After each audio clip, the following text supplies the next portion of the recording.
Community Radio. Broadcasting on 106.2 FM and online. Good evening and welcome to Winning Women, the show that puts trailblazing women centre stage, celebrating their wins and uncovering the stories behind their success. I'm your host, Iram Shah, and tonight we're diving into one of Peterborough's most treasured landmarks, a place filled with nostalgia, community, heritage and generations of memory. Memories, Peterborough Lido. Joining me this evening are Claire Marshall, founder, member and former chair of Friends of Peterborough Lido, lifelong swimmer, volunteer and editor of 90 Years of Peterborough Lido. And Monica Ilett, committee member, and IT lead for Friends of Peterborough Lido, swimmer and author of 90 Years of Peterborough Lido. We're going to be welcoming them both on video and on telephone. So let's see if they're with us. Have we got Claire online? Right, not just yet. We have had some questions, so we're waiting. So I'm just going to answer those questions. If you're tuning in today on Winning Women, you are listening either on YouTube or you will be listening on 106.2 FM, possibly the Facebook or the website. So do let us know how you're listening in. You can comment below with your questions and would be happy to answer them. So today's first question has come in from Aaron. What makes Peterborough Lido such a special place for the local community? Aaron, thank you very much for your question. We are very much hoping that Claire and Monica, who have been, Claire in particular has been swimming since she was a child and still swimming there as well with her brother. She will cover how all those great memories so that we can then also enjoy. Julia has said, how can local people get involved, support Friends of Peterborough Lido or learn more about the book 90 Years of Peterborough Lido? We will keep you informed of this as well. Now the book you can purchase at the museum, Peterborough Museum. So if you've been there, it is fantastic. They've got an exhibition which covers 90 years anniversary of the Lido. So do definitely check in there. What we'll do is we might play some music just whilst we're trying to get our guests online. So just bear with me whilst we try and get some tune on, something related I think to the Lido. So let's see. Okay, so let me do that for you now. And whilst we do that, we are going to try and get Claire, get in touch with Claire. So do let us know. So the first song we're going to play is going to be just something to get us started. And whilst we're doing that, listen in, stay tuned for our guests. As you know, this is Winning Women on Salam Radio. Okay, so what do we have? Oh, we're going to put this on. Okay. So, yeah. Oh, we're just having some issues there. Okay, we're just going to put this song on. Yep. Okay, yep, we're going to do... Okay, listen in. It's starting now. Thank you.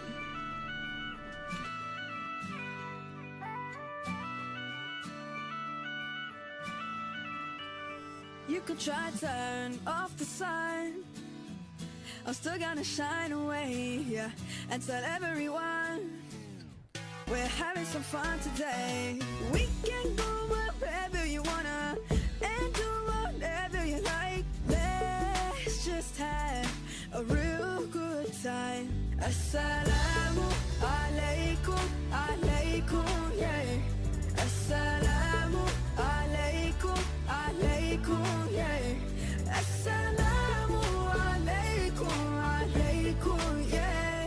Assalamu alaikum, alaikum, yeah.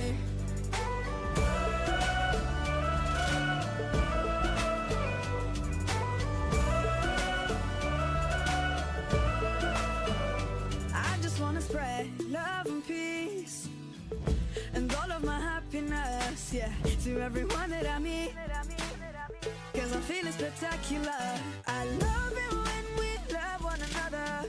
Give thanks every day for this life, even when with a smile on my face. Assalamu alaikum, alaikum, yeah. Assalamu alaikum, alaikum, yeah. Assalamu alaikum, alaikum, yeah. Assalamu alaikum, alaikum, yeah.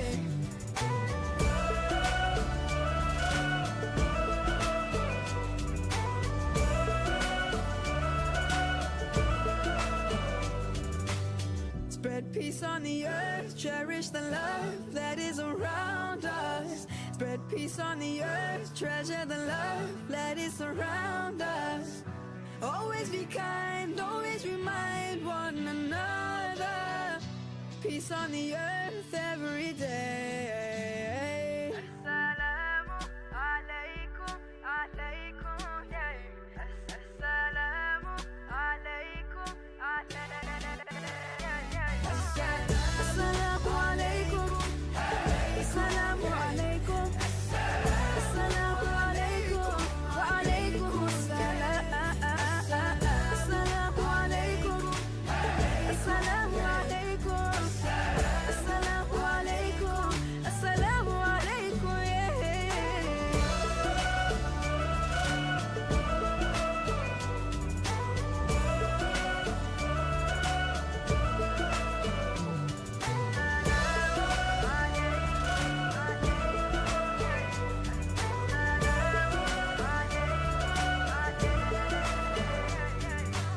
Spread peace on the earth, cherish the love that is around us. Spread peace on the earth every day. Hello, welcome back to Winning Women. We now have Claire and Monica online with us. Thank you for bearing with us. Claire, can you hear me? Monica, can you hear me?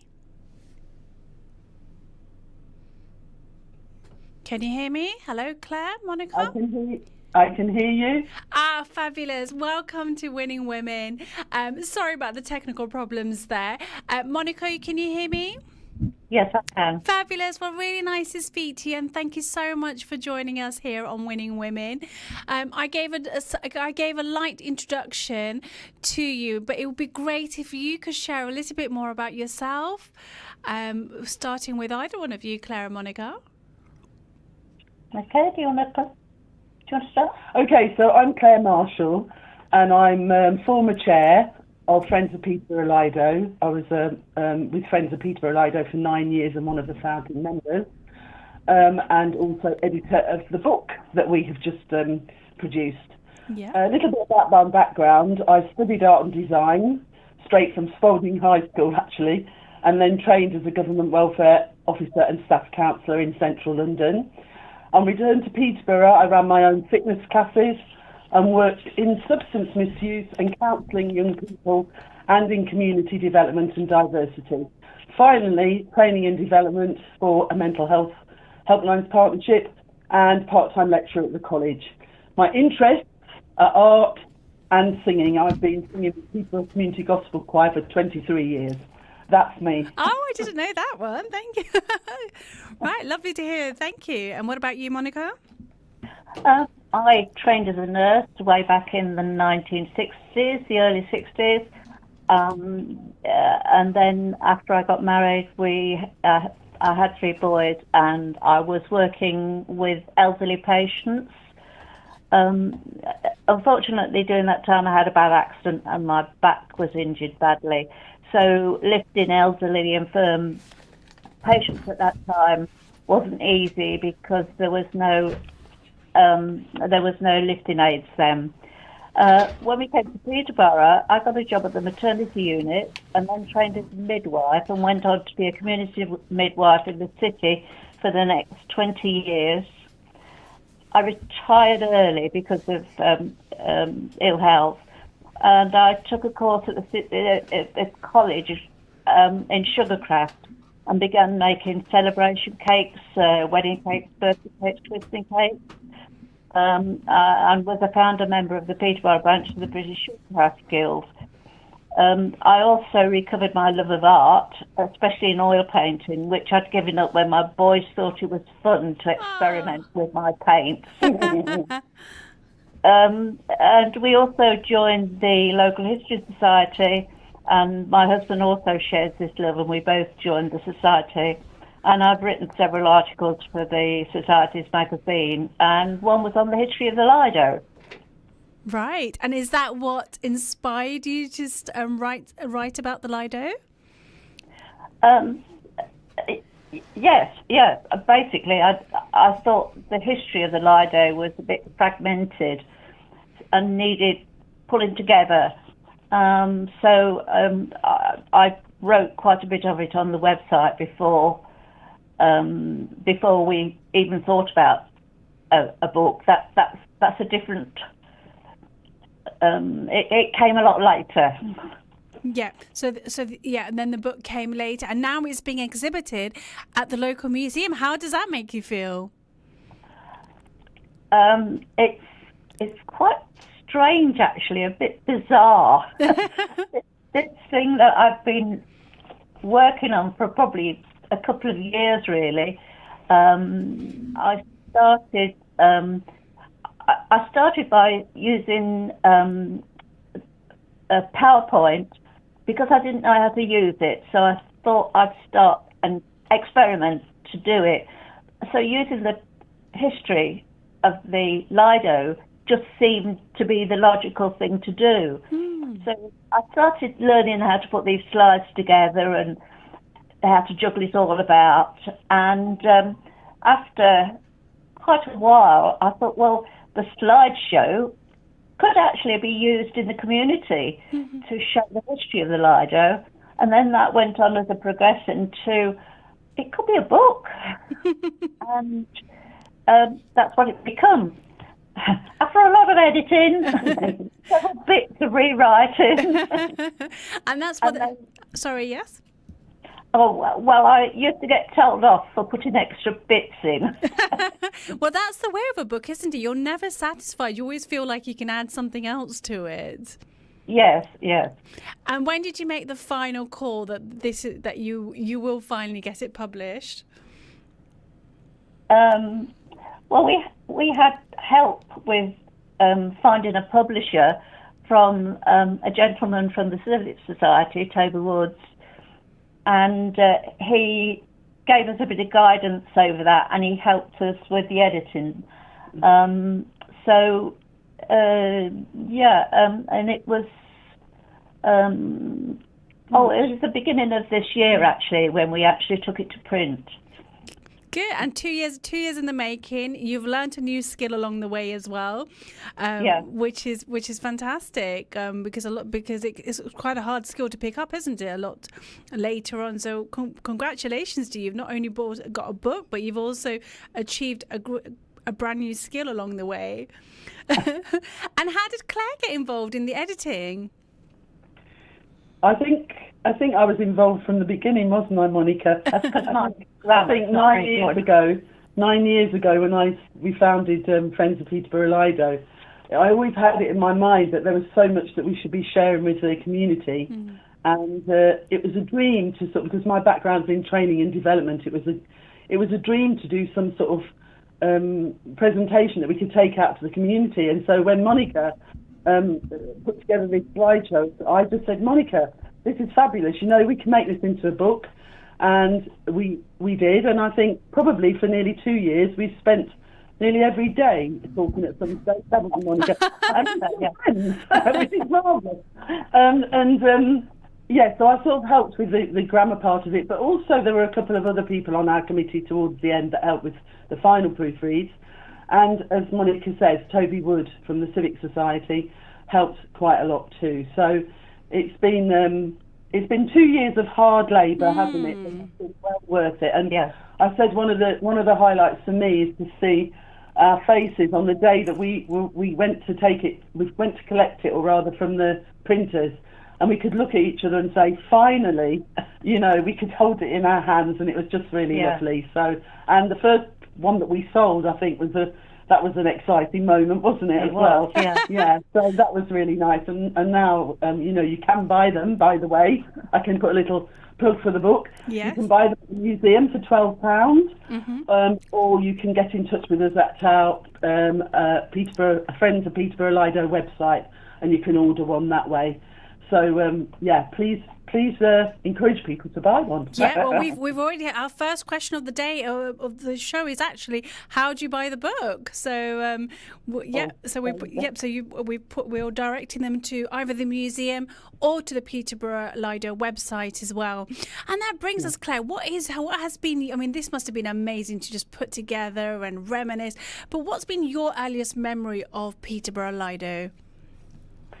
Do you know, I was trying to think how old I was when I first went to Peterborough Lido earlier today, and I can't actually remember how old, but I must have been under 10. And my earliest recollection is the excitement and anticipation of standing in a queue outside what looked to me to be a giant sandcastle, and inside thinking it was a huge pool, and being a little bit afraid, I suppose, but at the same time excited, and seeing the diving boards at that time and the water slides, which I think was probably the most exciting bit of it for me as a child. And,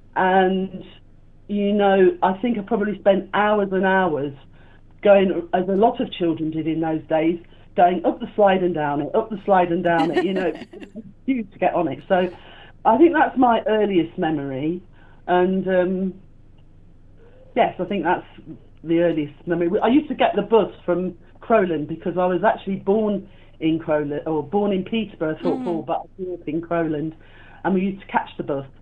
And before the bus even got into the bus station, we would pass the queue at the Lido, and we'd get all excited that we would be in it, And what about you, Monica? Well, I grew up in Spalding and learnt to swim in the Spalding open air swimming pool. My memories of that one was, ouch, it was cold.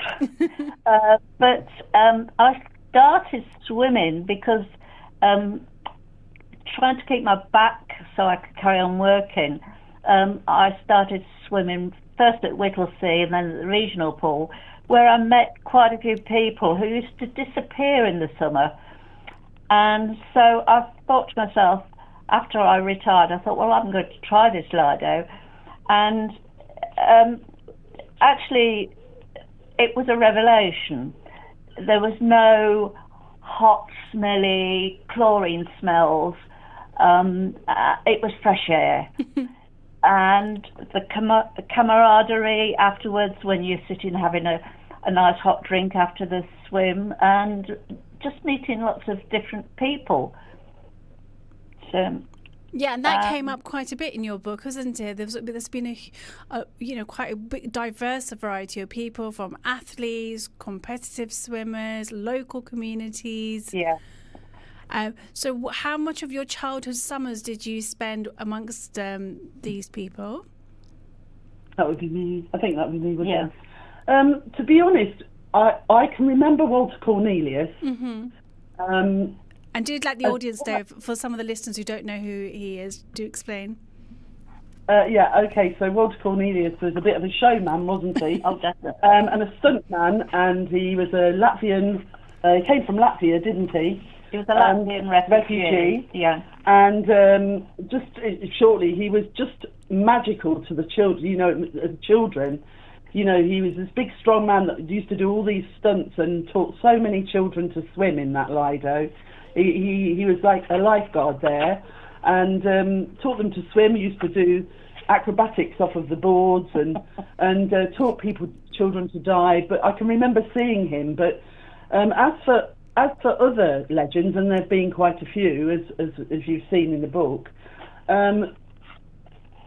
I don't remember them as a child. I just remember Walter because he was quite something to see, really, and always doing something that was exciting to watch as a child. To be honest, what Walter and some of the lifeguards back then did would give health and safety officers today a heart attack. But he did teach so many children to swim. But there's been quite a few other people. There's been a police inspector way back in the 60s and 70s and 80s. He was a big advocate for even children before school age learning to swim, and also for water safety. He was a swimmer himself, and he won loads of trophies. But he taught many hundreds of children to swim. And then there was a swimming teacher called Peggy Wright. She was well known. She was one of these people that if she told you to do something, you did it. But everybody said she was fair but firm. She taught swimming until she was 70. And then she decided she ought to retire because one of her pupils said to her, "You taught my granddad to swim." So she thought it was that time she retired. And then there's others like Bill, who he is as old as what the Lido is, and he's been swimming there all his life, and he still swims there. 90, he's 90 to this Is year. he? Okay. Yes, so he's the same age as the Lido, and every opening day you will find Bill in his 1930s swimsuit, jumping in for a press release. Yeah. He's a lovely, dear man with lots and lots of history and memories of the Lido. A lot of energy. It helped me a lot with the information about the book. Oh, lovely. And So, Pete, Pete Shorey. He's won many cups and medals and also taught swimming. Georgina, she became a swimming teacher. She's 81 now. She also went on to run marathons and triathlons, and she's still competing. Still swims in the Lido today. You see it, Isabel. And there was Pat, whose dad was there at the opening day, and she's gone on in her swimming career. She's brought her grandchildren and her great-grandchildren to the pool. And Isabel,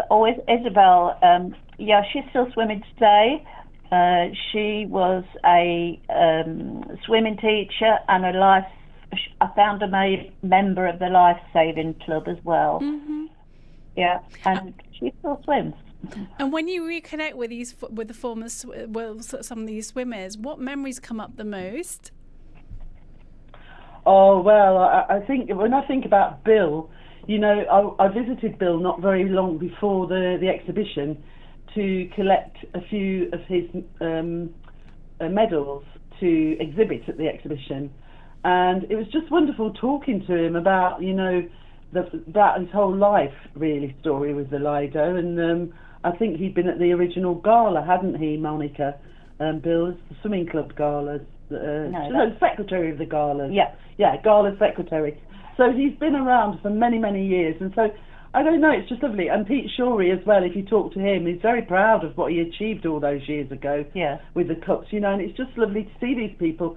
And Friends of the Lido have a pre and post-season swim, and I think it was at post-season swim last year and pre-season, we've got photographs of the three of them together, haven't we? Isabel, Pete and Bill. Oh, brilliant. You know, he didn't swim, but he came along. I think there's just this sort of like, it's something about the Lido that's kind of, if you get hooked, and it's sort of like a home from home for a lot of people. Yeah. And you mentioned the galas. What were the galas like?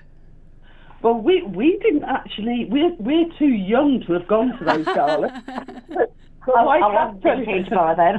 Monica wasn't in Peterborough and I'm too young, but I suppose what we can say is that the King's School held their first gala in many, many years last summer, which was a first for a long, long time, and we're hoping that there'll be more of those in the future. So we can't actually say what it was like. We can only look at the photographs and dream what it might have been like. And you can see there are so many people at these galas hanging off of the balconies, the terraces, weren't they, in the photographs. So it's fabulous, really, to see that the place so full, you know. And as the season ended, there were also end-of-season parties as well? No, we do remember those. Yes, we were part of those. So Monica might want to say a bit about those. Yeah, I mean, end-of-season parties, it was sort of laughter, gossip, just joyful, and so many different foods. I was one lady who used to bring homemade chocolates, and another one always brought what we got to call the end of Lido season cake. But there was everything from Samoas to crisps. And actually, thinking about it, Monica, I think that you've got two ends of the pool. You've got the men's showers and toilets, and you've got the ladies. And on the post-season, on the end of season picnic swim, the men would come down to the ladies' end because the sun sets that end, doesn't it? So it would be a joining of the two ends, really, on those seasons. I mean, now it's different. They don't have those, but because obviously we have a post-season swim now as Friends of the Lido and people get together. But I can remember that we'd all bring a little bit of food, and if there was any, we'd share it with the lifeguards as well, because they do a fantastic job, and so all through the summer, Oh, well, lovely. Well, we're going to take a short break, and after the break, when we come back, we're going to learn more about the Lido and the great memories. Stay tuned to Salam Radio after this short ad break. Dreaming of starting your own business but not sure where to begin? The Progressive Business Network is here to help. Each month, we connect aspiring entrepreneurs with experienced business owners to share stories, strategies, and the steps to turn ideas into reality. Don't just think about it. Take your first step today. Visit progressivebusinessnetwork.co.uk. Progressive Business Network, where business ideas grow. Could you spare a few hours each month to provide support to people who are going through tough times? If so, Peterborough Samaritans are looking for volunteers who are empathetic and open-minded, and we'd love to hear from you. We run regular information sessions where you can find out more about what it means to volunteer for Samaritans. If you are at least 18 years of age and would like to know more, please email volunteer@peterboroughsamaritans.co.uk.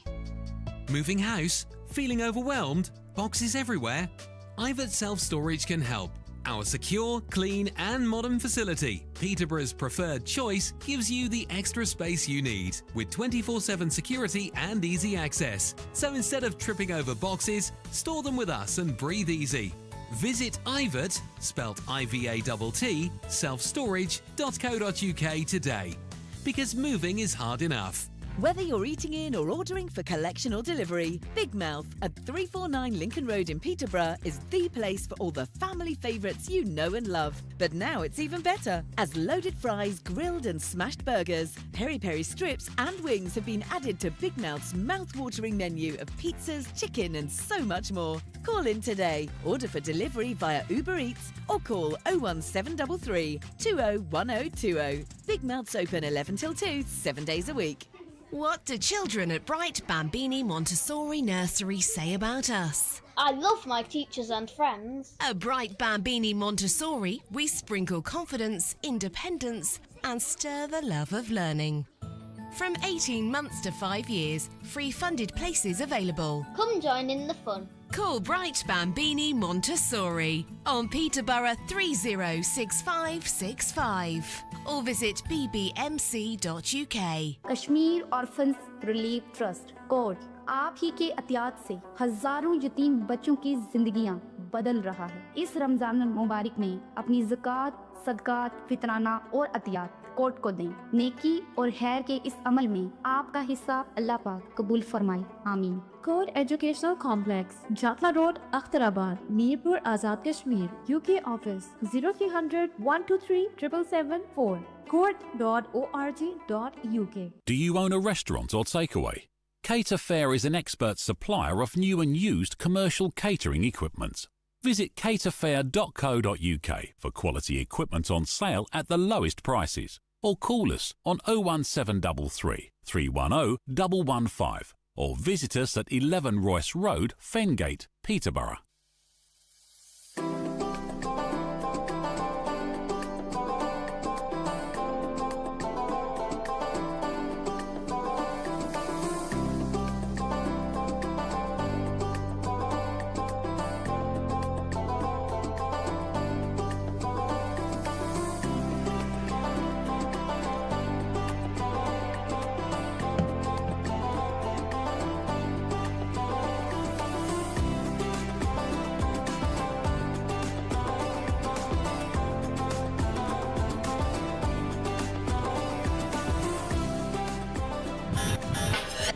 You're listening to Peterborough's community radio, Salam Radio. Salam Radio.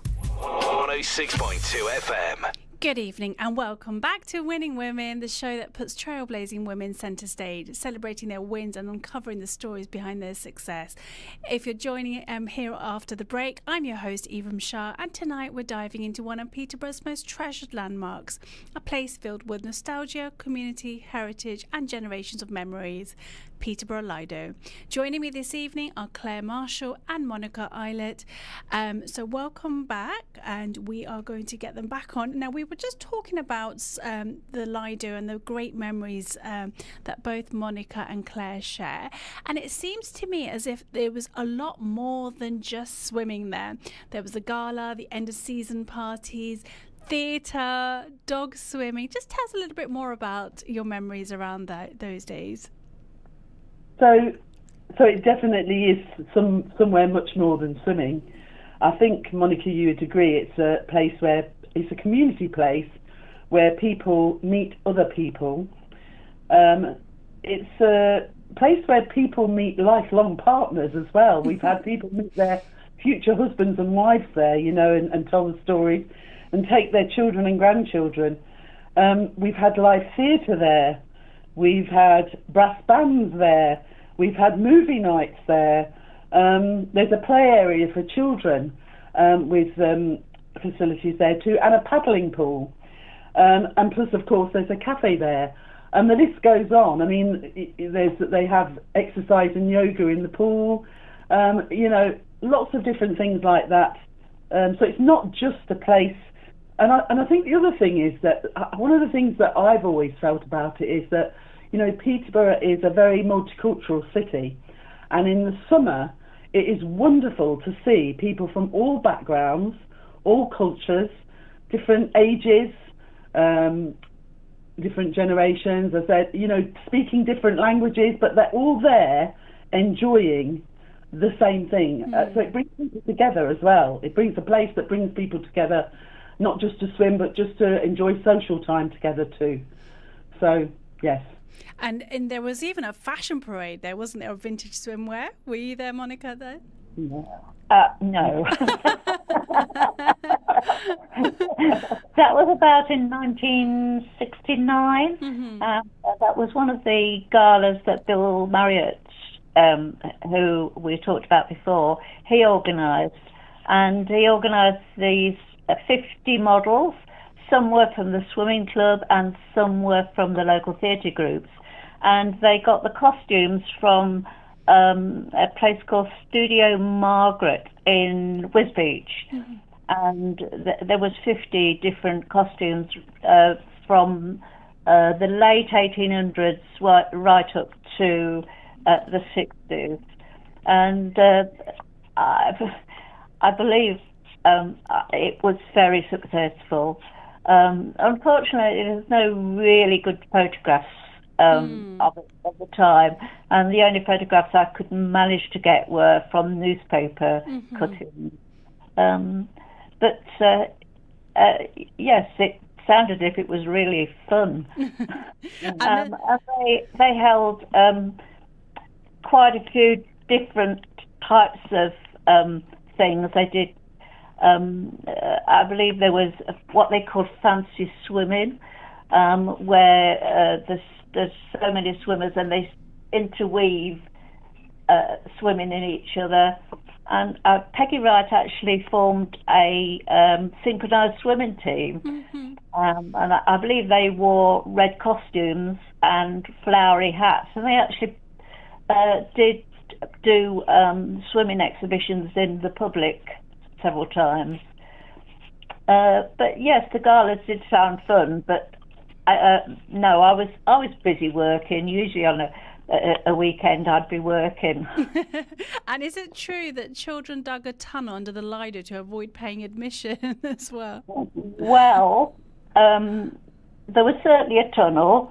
It was reported in the paper.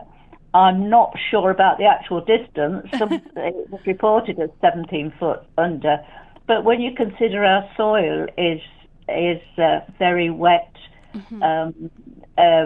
fen soil, and the water table isn't very far down in that area, I'm not sure how feasible it would have actually been. They didn't get in. The Lido has produced some incredible talent over the years. Did either of you know any of the swimmers? There were some that actually gone on to achieve things like the Olympics, and they swam in the English Channel. Why do you think? Did you know any of them? Did you come? Well, we've already mentioned Walter. That I remember him as a child, but I think with the Channel swimmers, there's been several Channel swimmers at the Lido. Yes. But the one that probably we know more recently, more than anybody, is a lady called Sophie Etheridge, who's an adaptive swimmer who uses a wheelchair. Yes. She's from God Manchester, and she suffers from complex regional pain syndrome. She completed the swim with an epic battle against tides, and she did it in 29 hours and 4 minutes. Becoming the world record holder for the longest duration of a Channel swim on record. And I actually signed up to be on the WhatsApp group that was on the crew boat that Did you? Across. Right. And I thought I would just stay up for a half an hour or an hour. I stayed up all night because it was so exciting. And, I just had to wait. So I stayed up all night, and the next day just followed it. And Sophie still trains in the Lido today. Does she? In fact, she was in touch with me a couple of days ago, and she said she was on her way down there. So yes, it was an amazing achievement for her. And then of course there's been the people we've mentioned already: Brian Brinkley, Chris Allen, Steve Bean was part of a relay team. There's been many others, but Sophie's the most recent one that we know of. And what do you think makes the Lido such a great training ground for these athletes? Well, we had a thought about that, and I suppose it's because it's open air. It's very easy to get to. Very easy to get to. Yeah. It's laned off. Parts of it are laned off, so people can swim for quite a long time up and down without being disturbed. It's just over 55 yards. It's just over 50 metres, so it's quite a good distance pool as well for them to swim. Yeah. So I imagine that is why. Well, hopefully it was going to, and that helps attract others as well, doesn't it? Brings other competitive swimmers as well into the Lido. I was just talking to a gentleman this week who is training as part of a relay team to do the Channel swim in August, and he's raising money for Aspire, and because we've put it on our social media page for him, and he was in there training. He trains in Tallington Lakes as well, but he comes into the Lido to train, so I think we'll be seeing him regularly as well. Great. The Lido itself has also survived a lot over the years. There was previously a fire, and then there was the mothball as well. What did you learn from the public's response when it was going through these challenges? Well, I think the most wonderful thing for us was that it was. We were involved at the Christmas when the local council put the proposal out to be discussed, so people could feed back what they felt about it to mothball the Lido, and I think the response was so great. It just shows how much people, not just in our city but across the country, came out and responded to that proposal. To say how important it was as part of the city's heritage, tourism, community, health and well-being, and that no way could it be mothballed. So, I think that they spoke, the voice of the people spoke really, and we were very, very, very grateful to have it open last year, and even longer season this year, an extra 2 months. So grateful to the management and the council for listening. It's certainly brought a lot of excitement into the city. And the Friends of Peterborough Lido, this was formed in back in 2017. What sparked that? Well, there was a small group of us that used to swim regularly that felt that we wanted to do something a little bit more collectively to support, to have a voice of the swimming users. And so the management at the time, Vivacity, the charity, supported us to start the group, and our mission was kind of to celebrate and protect our much-loved open-air pool, really, and ensure it continues to thrive for not just the current swimmers, but generations to come. And so it started off with a few of us. We formed a committee and formed a constitution, and with some aims and objectives, and really the main aim of it was to be the voice of users and to work together with management to try and not only to support them to keep it going. We started off with a small membership fee. We people that have joined us have a post and pre-season swim every year, and they get a small percentage off at the cafe. Okay. And I suppose the most important thing is that the committee takes their feedback and their ideas and concerns and feeds back to management, because they meet with the management and the council regularly to do that. And it means that together, it's a great example of the community working together with the management to make things happen. We've got volunteers. We've got a team of volunteers that go in and help pre-season to clean up, that are responsible for keeping the planters tidy there, and planting plants or flowers into the planters. And also every single morning volunteers go in and help set up the pool. So I think, there's been a lot achieved. It's been good, and we've got a much bigger membership now. So I think we've probably got about 140 members now. Oh, have you? Yeah. And the most important thing is that we have a website, and we have a social media page where we share lots of information, and we share pictures and stories of the people that swim there, and that encourages other people to come and swim. So it's been really good, I think. I've seen the Facebook page. Yeah, the group. It's very exciting. You've got the ladies, the group of ladies that formed the Bell group, the Belly Ladies. Lido Bells. Lido Bells. Yeah. So in fact, we've had Julia messaging, and she has asked, how can local people get involved, support Friends of Peterborough Lido? And we've shared how you can learn more about the book, but that was her question. How can she support Friends of Peterborough Lido? Well, if Julia, I don't know if she's seen our website. It's friendsofpeterborough.co.uk, and there is lots of information on there. She can join us. She become a member. There's a link to join, and she can also then, if she's interested, join the formal volunteer scheme. So there's lots of information on there, and she can get in touch with us that way. Come down to the Lido and talk to us. There's usually one or two of us there, especially in the mornings. Yeah.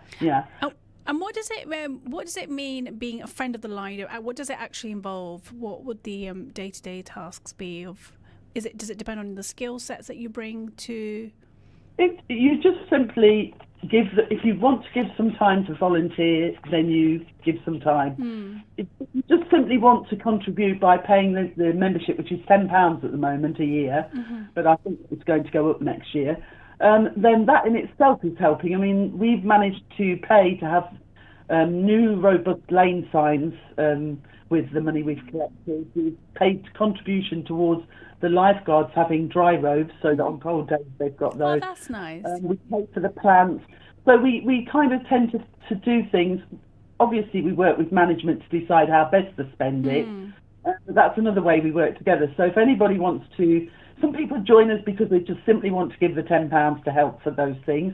Other people join us because they want to volunteer. So, there's lots of information on the website, and the website's fantastic. Monica's responsible for that. And what are you most proud of? What have you achieved as a group? I think the thing we're most proud of, well, one of the things, it's obvious, we're proud of the book. We've mentioned that, and the slideshow. But there's been lots of other things, I suppose. I think after COVID, after the shutdown, we realised that the actual Lido itself, the grounds, had suffered very badly over the shutdown because people couldn't get in there and clean it up. So a group of 12 of us went in, supported by the management, and we literally weeded all the weeds out in one day. There were so many bags, black bags full of weeds. You would not believe it. Even Bill Marriott, the gentleman who is 90, was there and doing as much as anybody else, any of the younger people. I think it was sort of demonstrated how the Friends of the Lido, you know, how we were determined that COVID was not going to mean the end of the Lido. We would open. And as I said a bit earlier, it probably did us a favour in a way, because it meant a lot of people that previously swam indoors came to the Lido because it opened before indoor pools could. That's right. So and rediscovered it, and there was like a Lido renaissance, really. Yeah. So. And I think because after COVID, a lot of people were quite sceptical about indoor places. So the Lido worked perfectly, didn't it? It was. Yeah. And the other thing this year is that they've actually put covers on the Lido. So the idea is that will reduce the cost, so it'll be able to be kept open longer, which is all of us Lido lovers want it open longer, don't we? A lot of things. So. And Claire, you're still swimming with your brother, aren't you? Yes. Well. Yes, I am. I mean, I too have got health problems, so has Monica, but I do still manage to swim. And my brother and I both volunteer and have done every morning. And up until for about 2 years, I was the one taking the photographs of everybody in the Lido that you see on Facebook. So I met a lot of lovely people and their stories. But swimming with my brother after all these years, it's quite nice. It is nice that we still do, because we used to go there as children and go to the swimming club on a Friday night together, and we are still swimming there after all these years.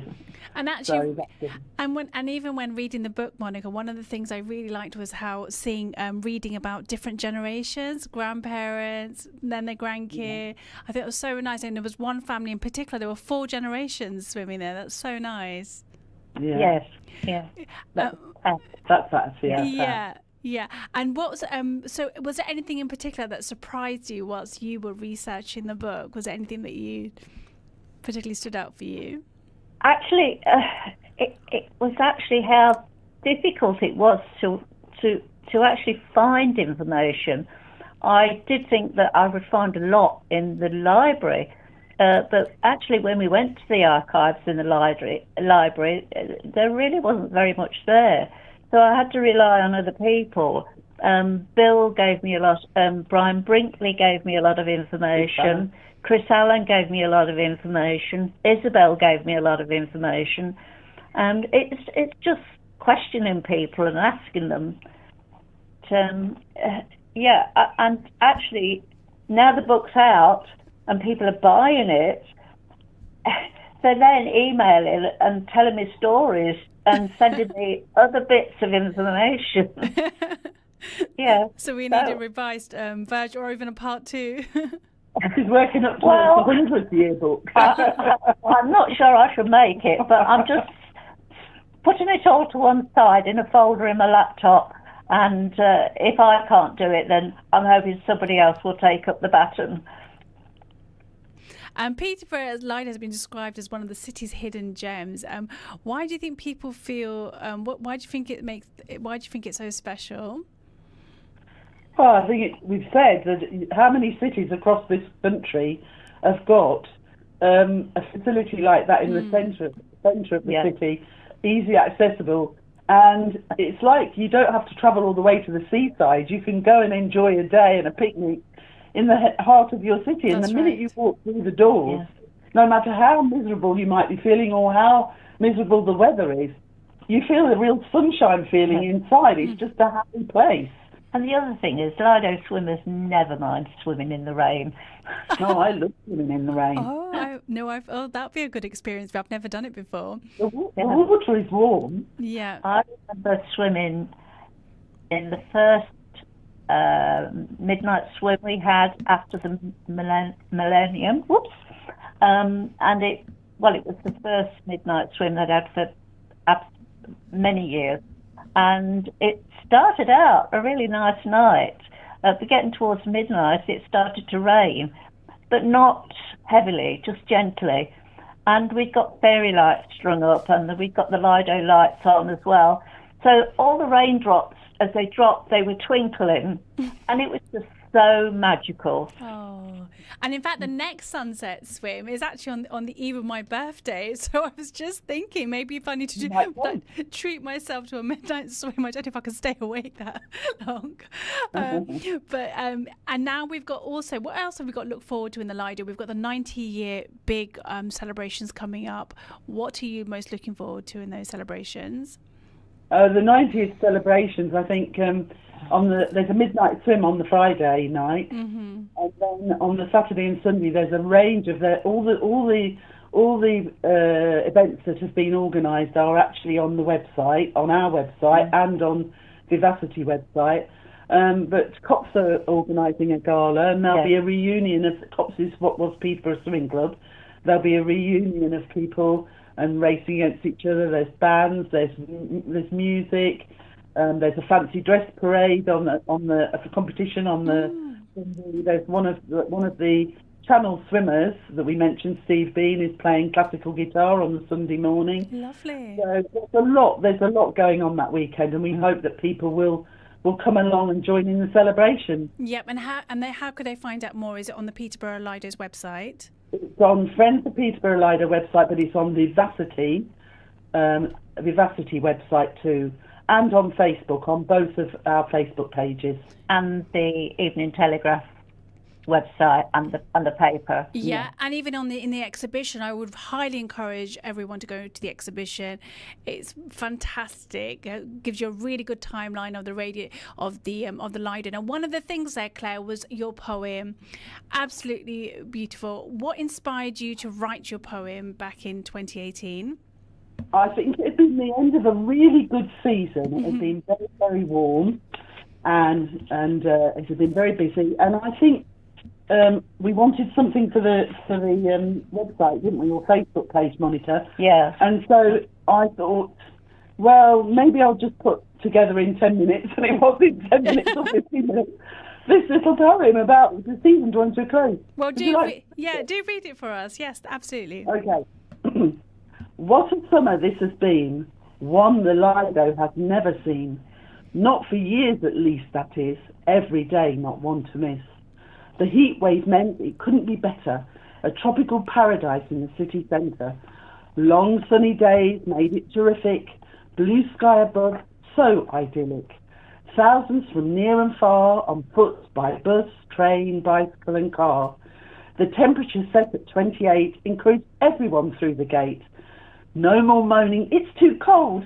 The new boiler drew both young and old. Picnic hampers stuffed to the brim, deck chairs, towels, beach balls all in. Crystal blue water enticed all to dip, and hot and cold drinks on which to sip. A panoply of swimsuits on daily show. Not one size fits all here, oh no. All shapes and sizes, some large, some small, paraded colourfully around the pool. Cafe staff works flat out most days, serving snacks in biodegradable trays. Toast and jam, chips and bacon, baps, tea, coffee, chocolate and flapjacks. The Polar Crush was in such great demand, it needed extra staff to lend a hand. The Key Theatre next door provided additional supplies of ice cream sold from cold boxes at poolside. Most days required a full lifeguard team, keeping swimmers safe and the pool clean. Day in, day out, they played their role. Red uniforms, smiles and safety their goal. Let's not forget volunteers help with chores. They all deserve a big round of applause. And just when we thought this season would end, an announcement, Vivacity's going to extend for a week plus 3 days. What could be better? A first for years, at least as I remember. So I finally, as the season draws to a close, only one thing I need to conclude to those who missed this year's chance of Lido swimming. You really don't know what you're missing. It's so much fun, there's nothing to fear. Come see for yourself, take the plunge next year. I am sure I'm not alone in saying, I just can't wait until next year's opening. And that sums it up. Oh, that sums up a typical summer season for you, full of fun and excitement. I really hope that so many of us will join. I definitely will be attending, some the Lido and some of the celebrations. Do visit the exhibition. Do go onto the Peterborough Lido website. Any final words from yourself, Monica and Claire? I was going to just say thank you, really. It's been a pleasure to come on here, hasn't it, Monica? Yeah. And if anyone wants to know more about Friends of the Lido or what's happening on the weekend, go to Vivacity website, go to our website, join Friends of Peterborough Lido, go to the exhibition. And buy the book. And buy the book. And don't forget to swim. Don't forget to swim. And Claire, Monica, thank you so much for joining me this evening and for helping preserve such an important part of Peterborough's heritage. And I hope it's been nice for us to help you do that as well. It's been brilliant. Thank you. Yeah, it's been taking some preparation, hasn't it? We've been on the phone for the last few days, making sure that we've got all the right details. So thank you to everyone tuning into Winning Women. We run a bi-weekly show where we showcase women, local stories, and we hope to see you next time. Next up is the football and sports show, so do stay tuned. Thank you very much. Bye-bye.